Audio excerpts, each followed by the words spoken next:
Hello guys. Hello बच्चों, आज हम पढ़ेंगे थीम क्लास ट्वेल्थ का theme in Indian history part two. ठीक है, इसमें पूरा मिडल हिस्ट्री दिया है। आज हम मिडल हिस्ट्री स्टार्ट करेंगे। ठीक है, क्लास ट्वेल्थ का है पार्ट टू, मिडल हिस्ट्री है ये। ठीक है, आज हम स्टार्ट करेंगे मिडल हिस्ट्री। आज हम पढ़ेंगे फर्स्ट चैप्टर पढ़ेंगे आज हम। ठीक है, देखो इसमें क्या है, थीम 5, थीम 6, थीम 7, थीम 8 और थीम 9। ठीक है, तो आज हम थीम 5 करेंगे। आज हम थीम 5 करेंगे, through the eyes of the traveller. ठीक है, तो आज हम स्टार्ट करेंगे यहाँ से, theme 5 through the eyes of the traveller. तो आज हम इसके बारे में पढ़ेंगे पूरा। तो देखो हम लोग को इसमें आप एक चीज़ याद रखना, स्टार्ट करते हैं हम अल बेरूनी। ठीक है, अल बेरूनी से स्टार्ट करेंगे आज। अल बेरूनी, अल बेरूनी एंड द किताब उल हिंद। ठीक है, अल बरूनी ने कौन सा बुक लिखा था? किताब उल हिंद। बहुत इंपॉर्टेंट बुक है, बहुत इंपॉर्टेंट बुक है ये। अल बरूनी ने कौन सा बुक लिखा था? किताब उल हिंद। ठीक है, अब ये पूरा जिस अल बरूनी के बारे में मैं सब कुछ आपको बता देता हूँ। ठीक है, अल बरूनी कहाँ से आया था, कहाँ उसका जन्म हुआ था, कैसे आया था इंडिया, पूरा अल बरूनी कौन सा बुक लिखा था, ये क्या इंडिया के साथ इसका रिलेशनशिप बना के कौन सा बुक लिखा था, सब कुछ मैं बताता हूँ। ठीक है, इसके बारे में सब कुछ मैं बताता हूँ आपको। और पूरा अल बरूनी आज हम लोग ख़त्म कर देंगे। ठीक है, तो आज हम पढ़ते हैं। तो मैं इसका पूरा नोट्स बना दिया हूँ आपको समझाने के लिए अच्छे से, ताकि आपको अच्छे से समझ में आ जाए। तो देखो ये पूरा अल बरूनी का नोट्स है, theme 5 to the eyes of the traveller. ठीक है, और जिसको नोट्स चाहिए, ये वाला नोट्स चाहिए, वो टेलीग्राम चैनल पे जाके ज्वाइन हो जाएगा मेरा और ये नोट्स ले लेगा। ठीक है, नहीं तो आप वीडियो से पढ़ लो। देखो अल बरूनी जो है उसका जन्म कहाँ हुआ था? 1973 में उसका जन्म हुआ था ख्वारिज्म में, जो कि उज्बेकिस्तान है। आज प्रेजेंट जे के उज्बेकिस्तान में ख्वारिज्म में उसका जन्म हुआ था। ठीक है, अल बरूनी को 973 में। और वो बहुत स्कॉलर आदमी था। अल बरूनी बहुत स्कॉलर था। उसको सीरिया आता था, सीरिया लैंग्वेज आता था, अरेबिक लैंग्वेज आता था, पर्शिया लैंग्वेज आता था, हेब्रू लैंग्वेज आता था, जहाँ की संस्कृत लैंग्वेज भी आता था उसको। ठीक है, तो Syria, Arabic, Persian, Hebrew, Sanskrit भी आता था। भले वो जानता है, ग्रीक नहीं जानता था, he did not know Greek, Greek नहीं जानता था, बट वो फैमिलियर था वर्क ऑफ प्लेटो से, अदर ग्रीक फिलोसफर के वर्क से फैमिलियर था। और उसका जो ग्रीक्स का बुक है वो अरेबिक ट्रांसलेशन में करके वो भी पढ़ता था वो। ठीक है, और फिर क्या हुआ, 1017 में सुल्तान मोहम्मद ने इन्वेड किया था ख्वारिज्म, मतलब उज्बेकिस्तान को इन्वेड किया था कौन? सुल्तान महमूद। और सुल्तान महमूद ने इन्वेड किया ख्वारिज्म को, अटैक किया ख्वारिज्म को, और अलबेरूनी को अपने गजनी लेके चले गया। ठीक है, अलबेरूनी के अपने देश गजनी लेके चले गया। और फिर गजनी में ही अलबेरूनी जब गजनी गया तो वहीं पे अलबेरूनी ने इंडिया के बारे में जाना। ठीक है, इंटरेस्ट आया उसको इंडिया के बारे में। और जब Punjab become the part of Ghaznavid empire, जब पंजाब गजनी, महमूद ऑफ गजनी ने पंजाब को कैप्चर कर लिया था, तब अल बेरूनी ने कांटेक्ट किया लोकल पीपल ऑफ इंडिया के साथ। तभी तो लोकल पीपल ऑफ इंडिया के साथ कांटेक्ट किया। ठीक है, so contact with the local population help to create an environment of mutual trust and understanding. ठीक है, उसके बाद फिर अल बरूनी बहुत सारा साल ब्राह्मण्स प्रीस्ट के साथ बिताया, जो पंडित ले उन लोग एंड स्कॉलर के साथ बिताया। और वहाँ पे सीखा, क्या सीखा? संस्कृत सीखा, रिलीजियस एंड फिलोसफिकल टेक्स्ट को पढ़ा वो। कब? जहाँ पे जब वो पंजाब में था ना, पंजाब में था, लोकल पॉपुलेशन कांटेक्ट में आया था, तब उसने पंडित लोग के साथ मिला और बहुत स्कॉलर के साथ मिला और संस्कृत लर्निंग, संस्कृत सीखा। उसका रिलीजियस एंड फिलोसफिकल टेक्स्ट को पढ़ा अलबेरूनी ने, समझे? उसके बाद उसने ट्रांसलेट किया संस्कृत वर्क, और फिर वो ट्रांसलेट भी करता था, संस्कृत वर्क को ट्रांसलेट किया था। जैसे कि पतंजलि का महाभाष्य को ट्रांसलेट किया था इनटू अरेबिक। और महाभाष्य क्या है? ये वर्क ऑन ग्रामर, ग्रामर पे बुक है ये महाभाष्य, जो पतंजलि का बुक है। ठीक है, तो इसको ट्रांसलेट किया था संस्कृत से अरेबिक में। कौन? अल बरूनी ने।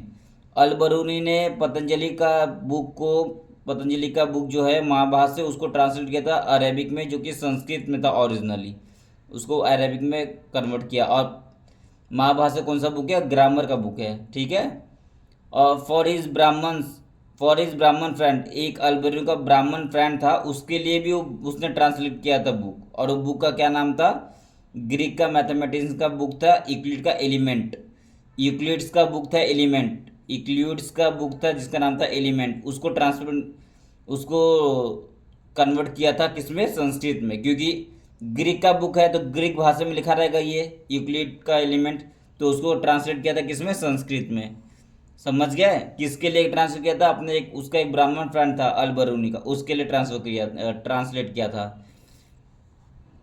ठीक है, ये बहुत इंपॉर्टेंट है। यूक्लिड का कौन सा बुक? तो एलिमेंट बुक। यूक्लिड का कौन सा बुक? एलिमेंट बुक ट्रांसलेट किया था संस्कृत में। कहाँ से? ग्रीक लैंग्वेज से संस्कृत लैंग्वेज में। कौन? अल-बरूनी ने। किसके लिए? ब्राह्मण फ्रेंड के लिए। उसके बाद किताबुल हिंद। किताबुल हिंद तो बहुत बहुत इम्पोर्टेंट, ये तो मोस्ट मोस्ट इम्पोर्टेंट है Kitab-ul Hind. Kitab-ul Hind most important book है।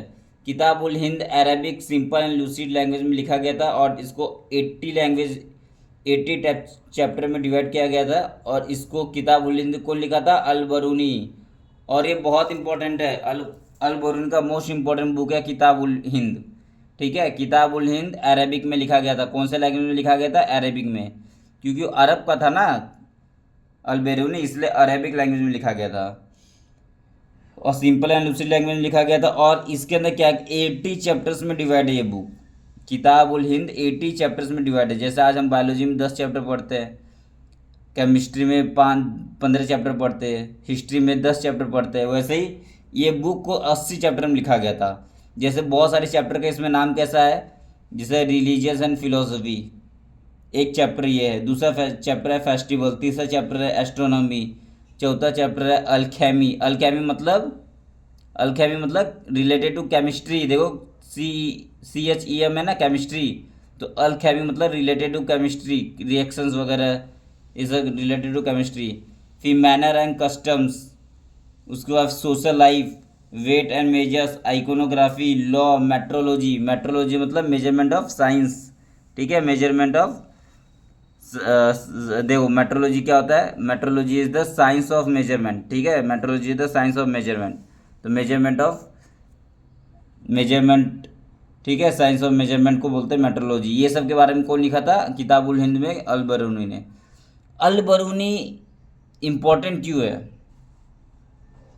जब वो बुक लिखता था ना, इतना सारा जो किताब लिख रहा है, तो लिखता कैसे था पता है? तो देखो मैं बताऊँ यहाँ पे, देखो ऐसे एक ईच चैप्टर, हर एक चैप्टर देखो कैसे लिखता था। पहले स्टार्ट करता था क्वेश्चन से। जो भी चैप्टर उसको लिखना है ना, पहले क्वेश्चन स्टार्ट करेगा कि उसके अंदर क्या क्या हो सकता है। तो बिगनिंग विद क्वेश्चंस, क्वेश्चन से स्टार्ट करता था। क्वेश्चन, एक पैराग्राफ लिख दिया क्वेश्चन की ये क्वेश्चन है। उसके बाद वो क्वेश्चन को उसको डिस्क्रिप्शन फॉर्म में लिखता था। मिडल पैराग्राफ में क्या लिखता था? डिस्क्रिप्शन बेस्ड ऑन द संस्कृतिक ट्रेडिशन। तो संस्कृत को पढ़ के, बहुत सारा संस्कृत बुक पढ़ा था, उससे रिलेटेड उसको पढ़ के वो उसका क्वेश्चन का आंसर लिखता था, डिस्क्रिप्शन लिखता था। उसके बाद वो कंक्लूजन करता था, कंपैरिजन करके विद द अदर कल्चर। और लास्ट में जब कंक्लूजन करता था तो उसको कंपैरिजन करता था अदर अदर कल्चर से। जैसे इंडियन कल्चर को कंपेयर किया पर्शियन कल्चर से, ठीक है, चाइनीज़ कल्चर से, ऐसे कल्चर, डिफरेंट डिफरेंट कल्चर से, यूरोपियन कल्चर से, अरब कल्चर से, कल्चर को कंपेयर करके वो कंक्लूड करता था। तो 3 पार्ट में अपना चैप्टर लिख रहा है। पहला बिगनिंग विद क्वेश्चन, क्वेश्चन से बिगनिंग करेगा जो भी चैप्टर लिखेगा वो। उसके बाद उसका डिस्क्रिप्शन देगा बेस्ड ऑन द सेंसेटिक ट्रेडिशन। उसके बाद थर्ड कंक्लूड करेगा with the comparison of other cultures. बहुत इंपॉर्टेंट है ये, बहुत इंपॉर्टेंट है। जो 12th में है उसके लिए तो बहुत इंपॉर्टेंट है ये। ठीक है, लेकिन इसका हर चैप्टर को ऐसे नहीं लिखता था, जनरली ऐसा लिखता था, तो नॉट ऑलवेज। हर चैप्टर को ऐसा नहीं लिखता था, लेकिन जैसे 100 चैप्टर लिख रहा है तो 100 में से कम 70 चैप्टर ऐसे लिखता था वो। ठीक है, जनरली, नॉट ऑलवेज। समझे? Geometric structure remarkable for is precision, predictability, oh must be the mathematical orientation. तो ये सब मैथमेटिकल ओरिएंटेशन के हिसाब से नहीं लिख रहा है। ऐसे लग नहीं रहा है कि पहले क्वेश्चन लिखा, उसका उसका डिस्क्रिप्शन दिया, उसका उसको कंक्लूड किया। तो ये मैथमेटिकल ओरिएंटेशन के हिसाब से नहीं लिखता था, तो इसलिए लिखा यहाँ पे मैथमेटिकल ओरिएंटेशन के हिसाब से वो लिखता था वो। ठीक है, देखो मैं जानबूझ के धीरे धीरे पढ़ा रहा हूँ, बहुत इंपॉर्टेंट है ये इसीलिए। उसके बाद फिर his work for people living in the frontier of सब कॉन्टिनेंट फैमिलियर। इसका वर्क किसके लिए था? जो पीपल फ्रंटियर में रहते थे, फ्रंटियर मतलब जो बॉर्डर में रहते थे वहाँ पे सब कॉन्टिनेंट, उनके लिए इसका वर्क बहुत इंपॉर्टेंट था। Familiar with the translation adaptation Sanskrit, और संस्कृत से तो उस फैमिलियर था, तो संस्कृत को एडेप्ट किया था इसने। फिर पली को, प्राकृतिक को, ठीक है। तो जितना भी टेक्स्ट था, संस्कृत टेक्स्ट, पली टेक्स्ट, प्राकृतिक, उसको कन्वर्ट करेगा ये अरेबिक में, ठीक है। तो उसने बहुत बहुत चेंज किया था। जैसे फेबल, फेबल मतलब स्टोरी, तो स्टोरी से एस्ट्रोनॉमी वर्क, स्टोरी, मेडिसिन, बहुत सारे वर्क को उसने कन्वर्ट किया था अरेबिक लैंग्वेज में, ठीक है, जो संस्कृत लैंग्वेज से अरेबिक लैंग्वेज में। He also critical about the way in which the text return and clearly. देखो जब भी वो टेक्स्ट को कन्वर्ट करता था ना दूसरे लैंग्वेज में, जैसे कोई संस्कृत टैक्स है उसको कन्वर्ट करा है अरेबिक में, तो बोलता था कि वो जो टैक्स है ना उसको और अच्छे से हम लोग लिख सकते हैं, ठीक है। तो उसको क्रिटिकल करता था, वो बोलता था इसको और बेहतर तरीके से लिखा जा सकता था वो बुक को। तो इम्प्रूव कैसे कर सकते हो बुक को, वो भी चीज़ हम लोग को बताया अलबरूनी ने, ठीक है। अब देखो बस 10 मिनट में अलबरूनी ख़त्म हो जाएगा अब, ठीक है, बहुत इंपॉर्टेंट है ये। अब देखो अलबरूनी एंड द संस्कृत, देखो अलबरूनी संस्कृत को, संस्कृत के टेक्स्ट को बहुत पढ़ा था, और जो भी वो चीज़ लिखेगा वो संस्कृत के बेस पे ही लिखेगा, इतना याद रखना। अलबरूनी जो भी चीज़ लिखेगा संस्कृत का टेक्स्ट पढ़ेगा उसके बेस पे ही लिखेगा। तो अलबरूनी एंड द संस्कृतिक ट्रेडिशन, तो अलबरूनी ने संस्कृत को पढ़ के उसको कंपेयर किया अरेबिक एंड पर्शियन से, ठीक है। Compare the Sanskrit with the Arabic and the Persian, तो अरेबिक और पर्शियन से कंपेयर किया किसको? संस्कृत को। इसलिए जब आगे हम लोग पढ़ेंगे कास्ट सिस्टम वगैरह, तो इसने एंशियंट पर्शियन और इंडिया में क्या चल रहा है दोनों का कंपेरिजन किया, ठीक है। तो इसने क्या पाया कि संस्कृत पढ़ने में बहुत 3 बैरियर आता है, 3 बैरियर मतलब डिफ़िकल्टीज, ठीक है। इसने क्या पाया कि संस्कृत को अगर समझना है, संस्कृत को अगर समझना है तो हम लोग को उसमें 3 बैरियर दिखता है। पहला बैरियर है लैंग्वेज, तो पहला लैंग्वेज है कि Sanskrit was so different from Arabic and Persian, Arabic और पर्शियन से संस्कृत इतना डिफरेंस है कि idea and the concept could not be easily translated from one language to another language. तो एक लैंग्वेज से, संस्कृत लैंग्वेज से दूसरे लैंग्वेज में कन्वर्ट करने में बहुत ही टफ लग रहा था उसको, इसलिए उसने ऐसा लिखा था कि संस्कृत वॉज इतना डिफरेंट है अरेबिक और पर्शियन से कि वो आइडिया को, कंसेप्ट को ईजिली कन्वर्ट करना, ट्रांसलेट करना बहुत डिफिकल्ट है, ठीक है। पहला बैरियर। दूसरा बैरियर क्या था? वो आइडेंटिफाई किया कि difference in the religious belief and the practice. India में इतना रिलीजियस बिलीफ था, प्रैक्टिस था कि उसको आइडेंटिफाई करना बहुत ही मुश्किल था, ठीक है। सेकेंड बैरियर क्या है? Identify was difference in the religious belief and practice. तो इंडिया में उस टाइम भी रिलीजियस बिलीफ और प्रैक्टिस बहुत था, तो उसको आइडेंटिफाई करना थोड़ा सा प्रॉब्लम था, ठीक है। थर्ड क्या देखा वो? The absorption and the consequent insularity, narrow mindedness of the local population. वहाँ पे जो लोकल पॉपुलेशन है ना उनका नैरो माइंडेड पीपल थे वो, मतलब सती सिस्टम चलता था, ठीक है। फिर विडो रिमैरिज नहीं होता था, चाइल्ड मैरिड होता था। इस तरीके से उसने बोला कि ये जो लोकल पॉपुलेशन है वो क्या है? वो इनसेलुरिटी है, मतलब नैरो माइंडेड है, ठीक है। और बस खुद पे सेल्फ ऑब्जर्वेशन, मतलब खुद पे वो ध्यान देते हैं, बस दूसरे पे ध्यान नहीं देते हैं, ठीक है। तो इस तरीके से 3 बैरियर पाया गया टू अंडरस्टैंड द संस्कृत। अब अलबरूनी क्या करते हैं? Alberuni dependent mostly exclusive on the work of the Brahmans. तो अलबरूनी का जितना ही वर्क लिखा है वो किसके ऊपर डिपेंडेंट है? ब्राह्मण्स के ऊपर डिपेंडेंट है, ब्राह्मण्स के वर्क के ऊपर, ठीक है। तो उसने पैसेज फ्रॉम द वेदास, जो वेदास में से कुछ पैसेज उठाया और उसके बारे में अपने आप, मतलब कुछ भी बुक लिखा तो उसको बेस किसको बनाया? वेदा को बनाया, कि वेदा को मैं पढ़ के ये लिख रहा हूँ, ठीक है। पुराणास को अपना बेस बनाया, भागवत गीता को अपना बेस बनाया कि भागवत गीता में ये लिखा है इसलिए मैं ये अपने वर्क में लिख रहा हूँ, ठीक है। वर्क ऑफ पतंजलि को अपना बेस बनाया, ठीक है, पतंजलि के वर्क को बेस बनाया। फिर मनुस्मृति को अपना बेस बनाया, ठीक है। तो इसको ये सब पढ़ा, वेदास, पुराणास, भागवत गीता, पतंजलि का वर्क और मनुस्मृति को सब पढ़ के to provide understanding of the Indian society. ये सब पढ़ के उसने अंडर इंडियन सोसाइटी के बारे में समझा, ठीक है। इसलिए लिखा है यहाँ पे Al Biruni depended mostly exclusively on the work of Brahmans, ठीक है। अब मोस्ट इंपॉर्टेंट ये अल बरूनी का कास्ट सिस्टम। तो अल बरूनी ने कास्ट सिस्टम के बारे में क्या बताया था, तो इंडिया में बताया कि वर्ण सिस्टम है, कास्ट सिस्टम है, वर्ण सिस्टम है, जो कि 4 सिस्टम में डिवाइडेड है। तो चार सिस्टम क्या होता है। अब ब्राह्मण्स, ये संस्कृत टेक्स्ट पढ़ रहा था, ब्राह्मण्स का बुक पढ़ रहा था, ठीक है। तो संस्कृत टेक्स्ट में क्या लिखा गया है, वर्ण 4 सिस्टम डिवाइडेड, तो इसने भी 4 सिस्टम बताया। एक तो ब्राह्मण जो हेड ऑफ द ब्रह्मा से निकला है, क्षत्रिय जो शोल्डर ऑफ द ब्रह्मा से निकला है, वैश्य जो थाई ऑफ द ब्रह्मा से निकला है, और शूद्र जो फीट ऑफ द ब्रह्मा से निकला है, ठीक है। और क्या बताया कि जो 3 और 4 है दोनों live together in the same town, ठीक है। जो 3 और 4 है वैश्य और शूद्र वो सेम टाउन में रहते हैं और mix together in the same house and lodging, और सेम घर में भी रहते हैं, शादी भी कर सकते हैं, ठीक है। और लेकिन अल बरूनी ने क्या बोला, ये जो कास्ट सिस्टम है ना सिर्फ इंडिया में यूनिक नहीं है। दिस सोशल डिवीजन, ये सोशल डिवीजन है ना, this social division is not, we are not unique to the India. लेकिन ऐसा जो सोशल डिवीजन है वो हम लोग को पर्शियन में भी पाया जाता है। अभी मैं आपको बताया ना, अल बरूनी क्या करता है, कंपेयर कर रहा है, देखो कंपेयर कर रहा है संस्कृत को with the Arabic and Persian. तो देखो फिर से यहाँ पे कंपेयर कर दिया ना, कास्ट सिस्टम को कंपेयर कर दिया इंडिया और एंशिएंट पर्शियन को। तो अल बरूनी क्या बोलते हैं कि अल बरूनी बोलते हैं वर्ण सिस्टम इंडिया में तो है, लेकिन ऐसा सिस्टम एंशिएंट पर्शियन में भी देखने मिलता है। जैसे कि पर्शियन में 4 क्लास के पीपल कौन थे, सबसे ऊपर नाइट एंड द प्रिंसेस, सबसे ऊपर जो नाइट मतलब जो लड़ाई कर रहा है, वॉर कर रहा है, ठीक है, प्रिंसेस वो सबसे ऊपर। दूसरा मॉन्क, पंडित लोग, fire priest and the lawyer, दूसरा कौन है, monk, fire priest and the lawyer.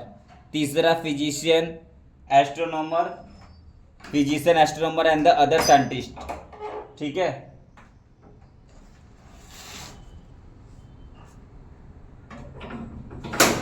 तीसरा क्या है, physician astronomer and the other scientist. चौथा क्या है, पीजेंट एंड द आर्टिसंस। तो ये 4 चीज़ हमको कहाँ मिलता है देखने, अल बरूनी के एंशिएंट पर्शियन का सोशल डिवीजन, ये अल बरूनी ने बताया। क्या बताया, knight and the princes, monk, fire priest and lawyers, और physician astronomer and other scientist, और चौथा पीजेंट एंड द आर्टिसंस, ठीक है। तो इस तरीके से अल बरूनी ने कास्ट सिस्टम को कंपेयर किया एंशिएंट पर्शियन से और वरना से। देखो इसमें आप देखोगे ना, नाइट जो है वो नाइट एंड प्रिंसेस का क्षत्रिय हो गए, क्षत्रिय यहाँ पे फर्स्ट नंबर पे थे एंशिएंट पर्शियन में, जबकि इंडिया में सेकंड नंबर पे थे, देखो क्षत्रिय। और यहाँ पे देखो फायर प्रीस्ट और मोंक, ये सब को ब्राह्मण्स हो गए ना, इंडिया में ब्राह्मण पहले पे थे, लेकिन यहाँ पे एंशिएंट पर्शियन ब्राह्मण सेकेंड पे थे, ठीक है, और लॉयर भी उसके साथ।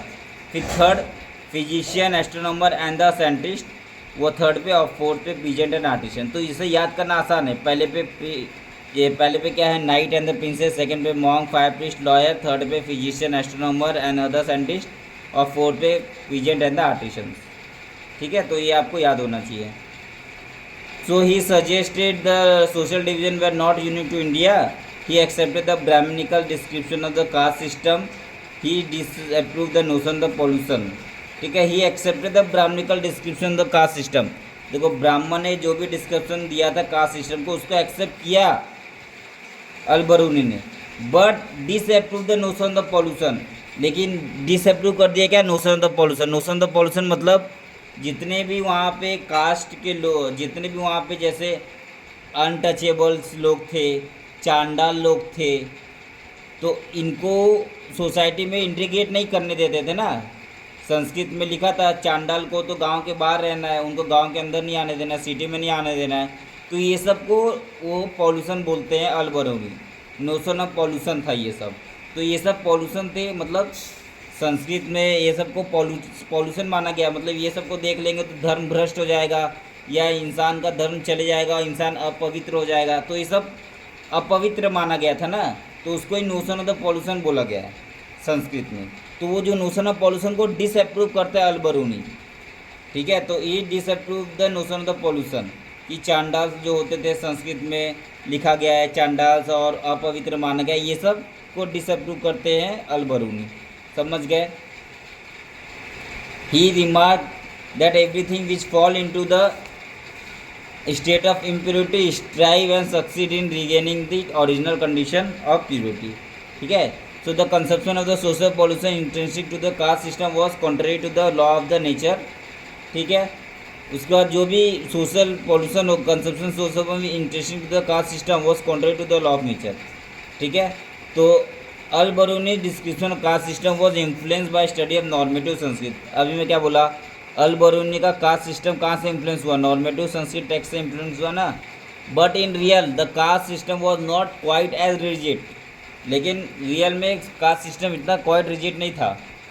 For instance the category defined as antyaja born outside the system were often expected to provide in expensive labour to both peasant and the zamindar. ठीक है। Were often expected to provide in expensive labour to both peasant and the जमींदार and they were often subjected to the social expression, they were excluded with the economic network। ठीक है। तो अब हम लोग पढ़ेंगे इबन बतूता।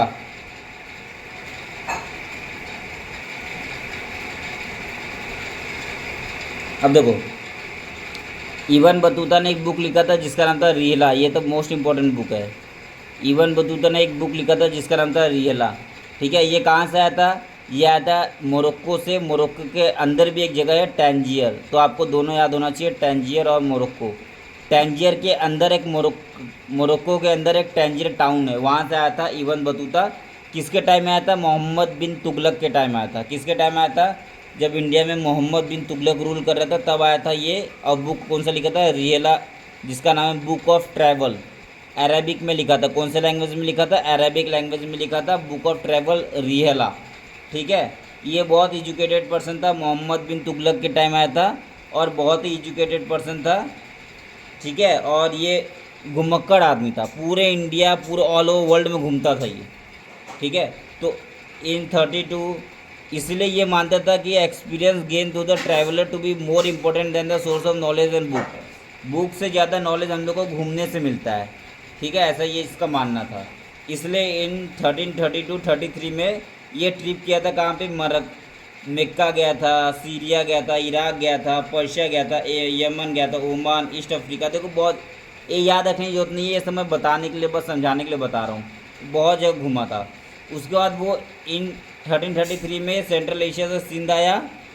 सेंट्रल एशिया से सिंध आया। ठीक है।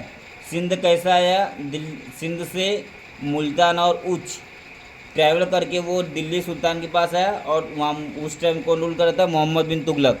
और मोहम्मद बिन तुगलक इससे इम्प्रेस होकर इसको काजी बना दिया, जज ऑफ दिल्ली बना दिया इसको। ठीक है। उसके बाद ये काजी रहा दिल्ली में। उसका फिर कुछ मिसअंडरस्टैंडिंग हो गया था मोहम्मद बिन तुगलक और इबन बतूता के बीच में, तब इसको जेल भी कर दिया गया था। और फिर उसको फिर जेल से निकाल के फिर उसको सर्विस में वापस रख दिया। और फिर 1432 में उसको चाइना भेज दिया गया as a sultan envoy to the Mongol ruler. ठीक है। मोहम्मद बिन तुगलक ने इसको चाइना भेज दिया। लेकिन चाइना ऐसे नहीं गया, तो पहले तो देखो चाइना ऐसे नहीं गया, वो पहले दिल्ली से निकला। दिल्ली से निकलेगा चाइना जाने के लिए, तो दिल्ली से निकला। दिल्ली से कहाँ जाएगा वो, central Asia. Central Asia Malabar, Malabar से मालदीव। मालदीव में वो 18 मंथ का काजी रहा था। उसका श्रीलंका गया, श्रीलंका के बाद मालाबार कोस्ट गया, उसके बाद मालदीव गया। फिर देखो मालाबार कोस्ट गया, फिर मालदीव गया, मतलब 2 बार मालाबार कोस्ट और मालदीव गया। उसके बाद बंगाल गया एंड आसाम गया। उसके बाद सुमात्रा गया, वहाँ से सीप लिया। उसके बाद चाइना गया, जायतून वहाँ पे, और फिर वहाँ से बीजिंग गया। और फिर वहाँ से वो अपने घर वापस मोरक्को चले गया था। ठीक है। तो ये सब समझाने के लिए मैं बता दिया हूँ। ठीक है। अब हम पढ़ेंगे इबन बतूता। याद नहीं रखना आपको वो। ठीक है। अब सिर्फ समझाने के लिए बताया हूँ आपको। अब देखो, his account is compare with the Marco Polo. उसका अकाउंट हम लोग मार्को पोलो से कंपेयर करते हैं। मार्को पोलो एक हिस्टोरियन था जो वेनिस से आया था। वेनिस कहाँ पे, इटली से, इटली से आया था। Who visited China in the late 13th century. ठीक है। अब इबन बतूता और क्या बताते हैं, मुल्तान से दिल्ली जाने में 40 दिन लगता है, सिंध से दिल्ली जाने में 50 दिन लगता है, और दौलताबाद से दिल्ली जाने में 40 दिन लगता है, ग्वालियर से दिल्ली जाने में 10 दिन लगता है। ये कौन बताते हैं, इब्न बतूता बताते हैं। तो मुल्तान और दौलताबाद दोनों से 40 दिन और सिंध से 50 दिन और ग्वालियर से दिल्ली 10 दिन। ठीक है, तो मुल्तान से और दौलताबाद से 40 दिन लगता है दिल्ली आने में। ठीक है, तो इब्न बतूता बताते हैं कि ट्रैवल वॉज इनसिक्योर, ट्रैवल बहुत इनसिक्योर था क्योंकि इब्न बतूता को बहुत सारे रोबर्स जो गुंडे लोग हैं वहाँ के, डकैती लोग हैं, उन लोग ने लूट लिया था। ठीक है, several time he prefer travelling in the caravan, और लोगों के साथ, बहुत सारे लोगों के साथ ट्रैवल करना पसंद था उसको, along with the companion. But जो कि हाईवे रॉबर्स थे वो डरते नहीं थे, तुम 10 लोग के साथ ट्रैवल करोगे तो फिर भी वो अटैक करेंगी। ठीक है, so while travelling from the Multan to Delhi caravan was attack many time was fell over, और बहुत सारे में टाइम तो अब इब्न बतूता का दोस्त भी मर गया था। ठीक है, जैसे इब्न बतूता जैसे कि तैसे बच गए इस अटैक में। अब देखो, इब्न बतूता खुद नहीं लिखता था, उसका राइटर कौन था? जैसे रियला बुक को खुद नहीं लिखा था, कौन लिखा था? इब्न जुजाय ने लिखा था। लेकिन डिक्टेट कौन करता था? Ibn Battuta. जैसे इब्न बतूता बोल रहे तो उसको इब्न जुजाय लिख रहा है। ठीक है, तो इसलिए इब्न जुजाय का नाम बहुत इंपॉर्टेंट है। Ibn Juzayy wrote what Ibn Battuta dictated. समझे? अब देखो, 1400 से 1800 विजिटर, 1620 में मोहम्मद। अब इसमें ये कुछ एक्स्ट्रा इन्फॉर्मेशन है। ठीक है, ये कुछ एक्स्ट्रा इन्फॉर्मेशन है। ठीक है, ये कुछ एक्स्ट्रा इन्फॉर्मेशन है, ये मैं आपको बाद में बताऊंगा। ठीक है, अभी इब्न बतूता के बारे में पढ़ते हैं हम। ये एक्स्ट्रा इन्फॉर्मेशन है। ठीक है, ये एक्स्ट्रा इन्फॉर्मेशन है, ये एक्स्ट्रा इन्फॉर्मेशन है, ये बाद में बताऊंगा आपको। अब coconut and the paan, coconut and the paan का डिस्क्रिप्शन दिया है। कौन? Ibn Battuta. तो 2 kind of plant produce that were completely unfamiliar to his audience. ठीक है, तो उस टाइम पे कौन, इब्न बतूता कहाँ से आया था? मोरक्को से आया था ना, तो मोरक्को में कोकोनट और पान मिलता ही नहीं था। वो इंडिया में आया तो फर्स्ट टाइम कोकोनट और पान देखा, तो उसके बारे में पूरा डिस्क्रिप्शन लिखते हैं अपने बुक में, रियला में। ठीक है, तो ये इंपॉर्टेंट है कि कोकोनट और पान का डिस्क्रिप्शन कौन लिखा है अपने बुक रियला में? तो इब्न बतूता ने लिखा है। ये बहुत टाइम ये वाला क्वेश्चन आता है। उसके बाद इब्न बतूता इंडियन सिटी के बारे में डिस्क्रिप्शन देते हैं कि इंडियन जो सिटी है फुल एक्साइटिंग अपॉर्चुनिटी लाता है, एंड रिसोर्स और स्किल बहुत सारा है। ठीक है, तो full exciting opportunity for those, Indian city के बारे में लिखते हैं फुल एक्साइटमेंट अपॉर्चुनिटी है for those who have necessary drive resource and skill, जिसके पास रिसोर्स है, स्किल है और जिसको आगे बढ़ने की क्षमता है, वो उसके लिए इंडियन सिटी बेस्ट है। दूसरा बोलता है इंडियन सिटी कैसा है? डेंसली पॉपुलेटेड है, प्रॉस्परस है, एक्सेप्शनल फॉर द, जब भी वॉर इन्वेजन नहीं होगा तभी बहुत अच्छा सिटी है, डेंसली पॉपुलेटेड है और प्रॉस्परस सिटी है। ठीक है, मोस्ट सिटी कैसा है? क्राउडेड स्ट्रीट है और ब्राइट एंड कलरफुल मार्केट है जो stacked with a wide variety of goods. तो बहुत सारा गुड्स है मार्केट में बिकता रहता है।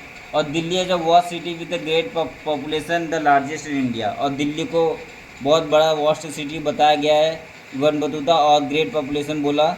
ठीक है, दौलताबाद को बोला कि दौलताबाद भी बहुत बड़ा सिटी है और इक्वल टू दिल्ली के इक्वली आ जाता है ऑलमोस्ट। फिर बात दिल्ली, इंडियन सिटी में बाजार देखने को हम लोग को मिलते हैं। Not only place of economic transaction but also hub of the social and the culture activities, social और कल्चरल एक्टिविटीज़ का भी हब है।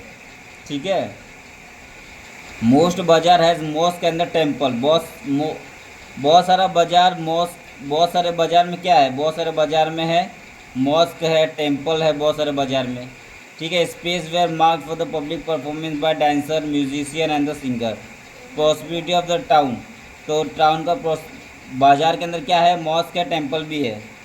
ठीक है, और स्पेस है जहाँ मार्केट में एक ऐसा स्पेस है जहाँ पे पब्लिक परफॉर्मेंस करते, जैसे डांस करते, म्यूजिशियन करते और म्यूजिक बजाते और सिंगर सिंग करते। ठीक है, prosperity in the town, prosperity of town, portion of the wealth through the proportion of the surplus from the village.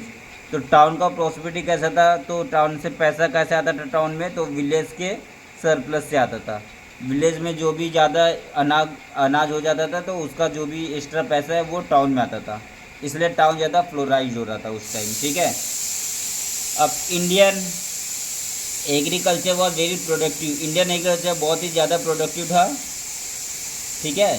तो because of the fertility of the soil 2 crop a year, एक साल में 2 crop होता था। और subcontinent was well integrated with the inter Asian network of trade and commerce with the Indian manufacture being in great demand both West Asia and South East Asia. तो सब continent well integrated, सब हमारा जो सब continent है उसको integrate किया गया था, मतलब उसके अंदर बहुत सारा ट्रेड था, ठीक है। Asia inter Asian network of trade and commerce, तो बहुत सारा ट्रेड था। तो हम लोग ट्रेड किससे करते थे, तो हम लोग ट्रेड करते थे वेस्ट एशिया से, साउथ ईस्ट एशिया से और यूरोप से भी ट्रेड करते थे, ठीक है। जिसके कारण हम क्या आता था, ह्यूज प्रॉफिट आता था फॉर द आर्टिसन मर्चेंट, समझ गए। तो ये सब चीज़ें इंडियन सिटी के बारे में इब्न बतूता ने बताया। फिर इब्न बतूता और क्या बताते हैं, इंडियन का टेक्सटाइल था, पर्टिकुलरली कॉटन क्लोथ, फाइन मुस्लिम और सिल्क और ब्रॉडकास्ट और सैटिन, वो बहुत ज़्यादा डिमांड में था, ठीक है। Fine Muslim so expensive one only by the noble and the rich, और फाइन मुस्लिम तो सिर्फ नोबल और वेरी रिच पर्सन ही उसको पहनते थे, समझ गए। अब दिल्ली देखो, दिल्ली के बारे में बताया, दिल्ली में 28 गेट था, जिसको दरवाज़ा बोलते हैं, 28 गेट था। और दिल्ली का ब्रेथ कितना था, 11 क्यूबिक। तो दिल्ली में बुदौन दरवाज़ा ग्रेटेस्ट दरवाज़ा था। दिल्ली में क्या था, बुदौन दरवाज़ा था, ग्रेटेस्ट था, सबसे बड़ा दरवाज़ा था बुदौन दरवाज़ा।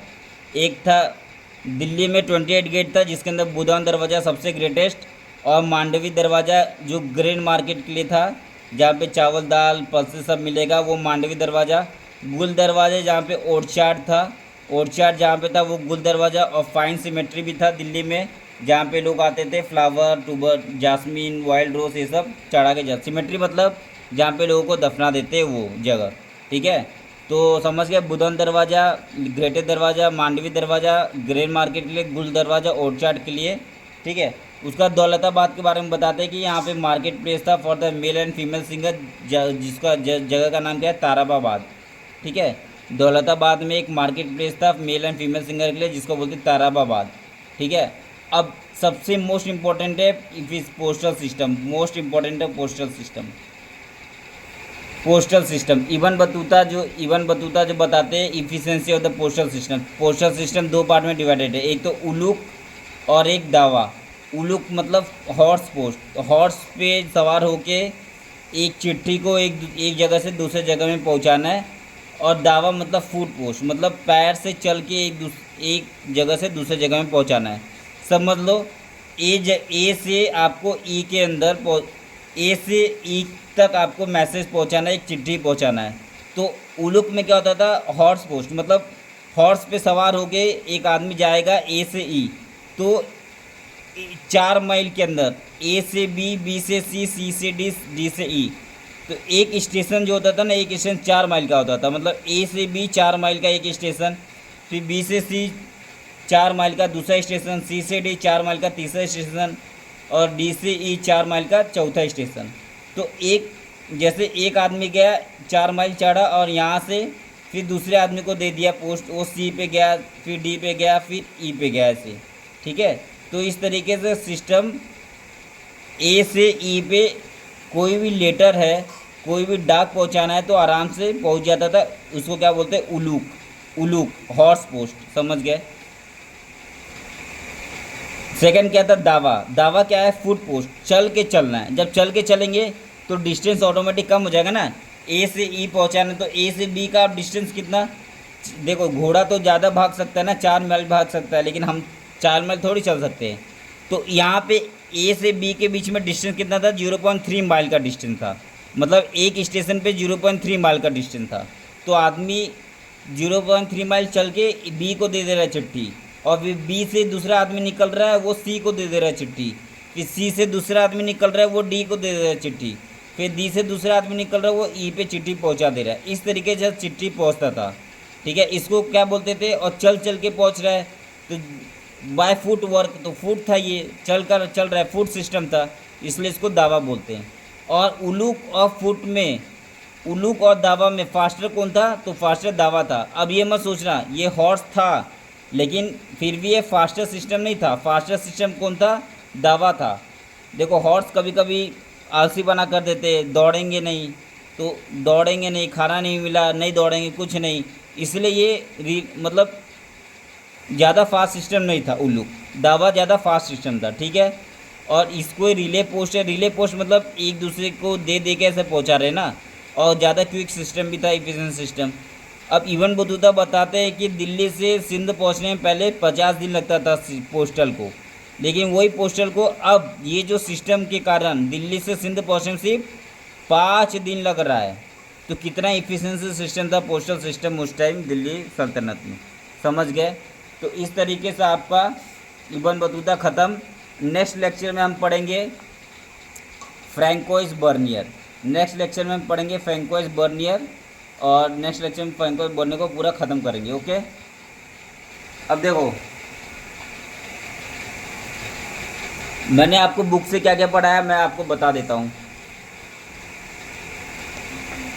देखो इबर अल बरूनी किताबुल हिंद पूरा मैंने ये पूरा बता दिया आपको, ठीक है। यहाँ पे मैं देखो आपको बताया था यूक्लिड का element into Sanskrit for is ब्राह्मण फ्रेंड, सब कुछ मैंने आपको बता दिया। पतंजलि का वर्क ऑन ग्रामर, किताबुल हिंद पूरा मैंने बता दिया, ठीक है। उसके बाद देखो, उसके बाद फिर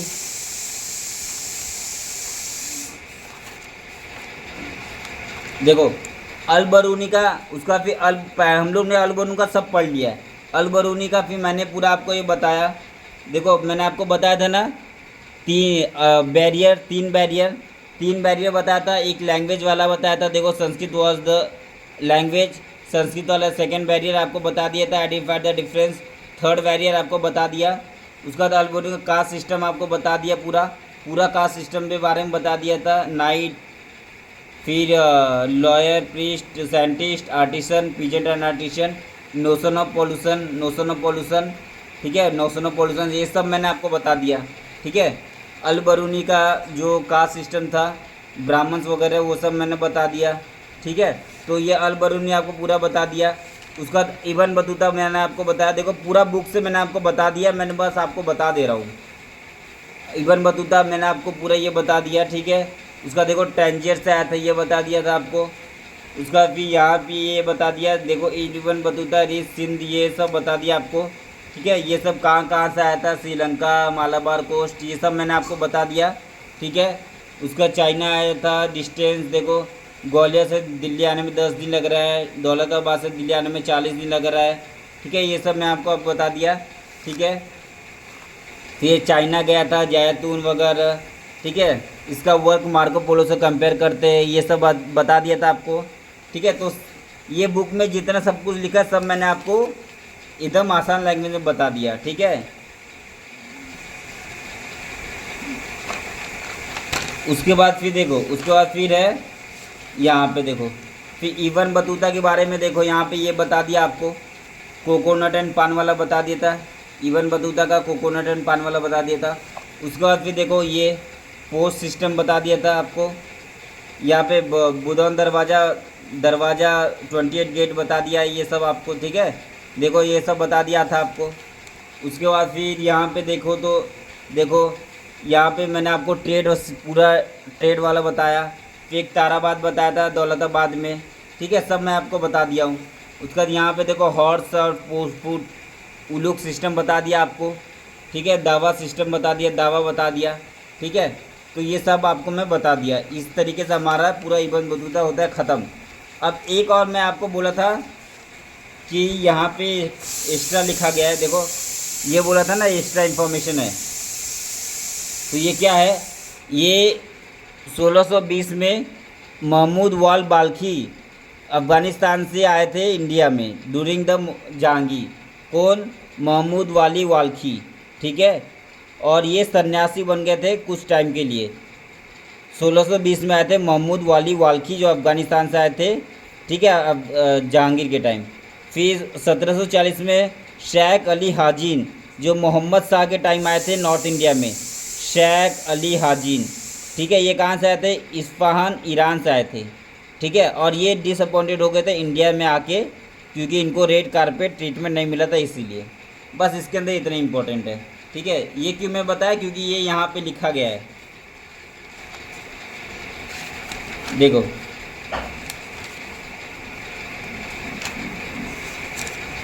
देखो ये देखो यहाँ पे लिखा गया है।